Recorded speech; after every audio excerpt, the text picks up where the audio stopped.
Israel के पुत्रों के नाम जो अपने अपने घराने को लेकर याकूब के साथ मिस्र देश में आए, ये हैं: रूबेन, शिमोन, लेवी, यहूदा, इस्साकार, जबूलून, बिन्यामीन, दान, नप्ताली, गाद और आशेर। और यूसुफ तो मिस्र में पहले ही आ चुका था। याकूब के निज वंश में जो उत्पन्न हुए वे 70 प्राणी थे। यूसुफ और उसके सब भाई और उस पीढ़ी के सब लोग मर मिटे, परंतु इज़राइल की संतान फूलने फलने लगी और वे लोग अत्यंत सामर्थी बनते चले गए और इतना अधिक बढ़ गए कि सारा देश उनसे भर गया। मिस्र में एक नया राजा गद्दी पर बैठा जो यूसुफ को नहीं जानता था। उसने अपनी प्रजा से कहा, देखो, इज़राइली हमसे गिनती में और सामर्थ्य में अधिक बढ़ गए हैं, इसलिए आओ हम उनके साथ बुद्धिमानी से बर्ताव करें। कहीं ऐसा ना हो कि जब वे बहुत बढ़ जाएं और यदि संग्राम का समय आ पड़े तो हमारे बैरियों से मिलकर हमसे लड़ें और उस देश से निकल जाएं। इसलिए उन्होंने उन पर बेगारी करने वालों को नियुक्त किया कि वे उन पर भार डाल डालकर उनको दुख दिया करें, और उन्होंने फ़िरौन के लिए पितोम और रामसेस नामक भंडार वाले नगरों को बनाया। पर ज्यों-ज्यों वे उनको दुख देते गए, त्यों-त्यों वे बढ़ते और फैलते चले गए। इसलिए वे इज़राइलियों से अत्यंत डर गए। तो भी मिस्रियों ने इज़राइलियों से कठोरता के साथ सेवा करवाई और उनके जीवन को गारे ईंट और खेती के भांति भांति के काम की कठिन सेवा से दुखी कर डाला।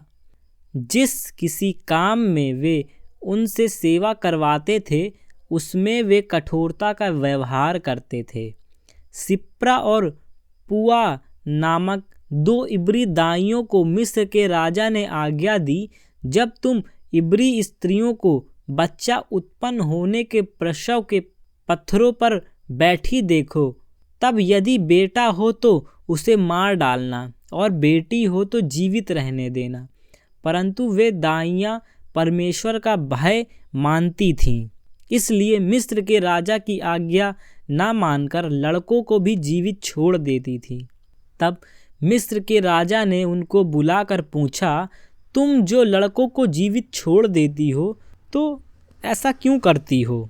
दाइयों ने फ़िरौन को उत्तर दिया, इब्री स्त्रियां मिस्री स्त्रियों के समान नहीं हैं। वे ऐसे फुर्तीली हैं कि दाइयों के पहुंचने से पहले ही उनको बच्चा उत्पन्न हो जाता है। इसलिए परमेश्वर ने दाइयों के साथ भलाई की और वे लोग बढ़कर बहुत सामर्थी हो गए। इसलिए कि दाइयाँ परमेश्वर का भय मानती थी, उसने उनके घर बसाए। तब फ़िरौन ने अपनी सारी प्रजा के लोगों को आज्ञा दी, इब्रियों के जितने बेटे उत्पन्न हों उन सबों को तुम नील नदी में डाल देना और सब बेटियों को जीवित रहने देना। लेवी के घराने के एक पुरुष ने एक लेवी वंश की स्त्री से विवाह कर लिया। वह स्त्री गर्भवती हुई और उसके एक पुत्र उत्पन्न हुआ, और यह देखकर कि यह बालक सुंदर है, उसे 3 महीने तक छिपा रखा। तब वह उसे और छिपा ना सकी। तब उसके लिए सरकंडों की एक टोकरी लेकर उस पर चिकनी मिट्टी और राल लगाई और उसमें बालक को रख कर नील नदी के किनारे कांसों के बीच छोड़ आई। उस बालक की बहन दूर खड़ी रही कि देखे उसका क्या हाल होगा। तब फ़िरौन की बेटी नहाने के लिए नदी के किनारे आई और सखियां नदी के किनारे किनारे टहलने लगीं।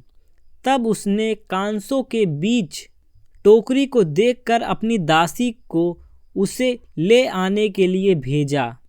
जब उसने उसे खोल कर देखा कि एक रोता हुआ बालक है, तब उसे तरस आया और उसने कहा, यह तो किसी इब्री का बालक होगा। तब बालक की बहन ने फिरौन की बेटी से कहा, क्या मैं जाकर इब्री स्त्रियों में से किसी दाई को तेरे पास बुला ले आऊं, जो तेरे लिए बालक को दूध पिलाया करे? फिरौन की बेटी ने कहा, जा। जब लड़की जाकर बालक की माता को बुला ले आई, फिरौन की बेटी ने उससे कहा, तू इस बालक को ले जाकर मेरे लिए दूध पिलाया कर और मैं तुझे मजदूरी दूंगी। तब वह स्त्री बालक को ले जाकर दूध पिलाने लगी। जब बालक कुछ बड़ा हुआ, तब वह उसे फिरौन की बेटी के पास ले गई और वह उसका बेटा ठहरा। और उसने यह कहकर उसका नाम मूसा रखा, मैंने इसको जल से निकाला था।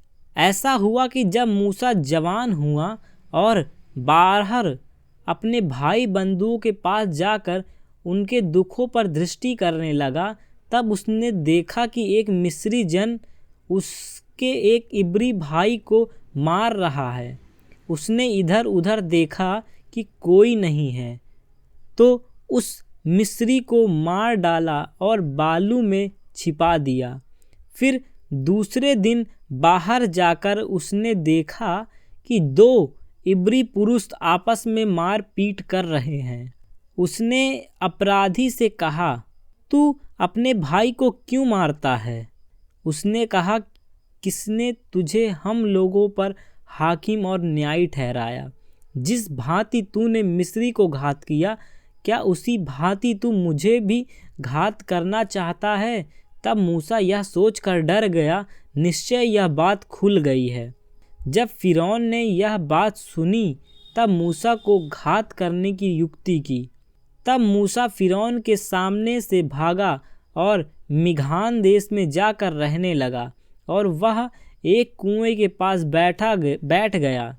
मिघान के याजक की 7 बेटियां थीं और वे वहां आकर जल भरने लगीं कि कठौतों में भर के अपने पिता की भेड़ बकरियों को पिलाएं। तब चारवाहे आकर उनको हटाने लगे। इस पर मूसा ने खड़े होकर उनकी सहायता की और भेड़ बकरियों को पानी पिलाया। जब वे अपने पिता रुएल के पास लौटी, तब उसने उनसे पूछा, क्या कारण है कि तुम आज इतनी जल्दी लौट आई हो?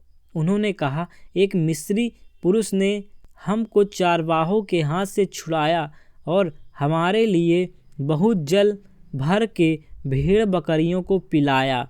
तब उसने अपनी बेटियों से कहा, वह पुरुष कहाँ है? तुम उसको क्यों छोड़ आई हो? उसको बुला ले आओ कि भोजन करे। और मूसा उस पुरुष के साथ रहने को तैयार हुआ।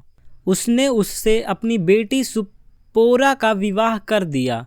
उसके एक पुत्र उत्पन्न हुआ। तब मूसा ने यह कहकर, मैं अन्य देश में परदेसी हूँ, उसका नाम गुरसेम रखा। बहुत दिनों के बीतने पर मिस्र का राजा मर गया। इजरायली कठिन सेवा के कारण लंबी लंबी सांस लेकर आहें भरने लगे और पुकार उठे, और उनकी दुहाई जो कठिन सेवा के कारण हुई वह परमेश्वर तक पहुंची। परमेश्वर ने उनका कराहना सुनकर अपनी वाचा को, जो उसने अब्राहम, इसहाक और याकूब के साथ बांधी थी, स्मरण किया, और परमेश्वर ने इजरायलियों पर दृष्टि करके उन पर चित्त लगाया।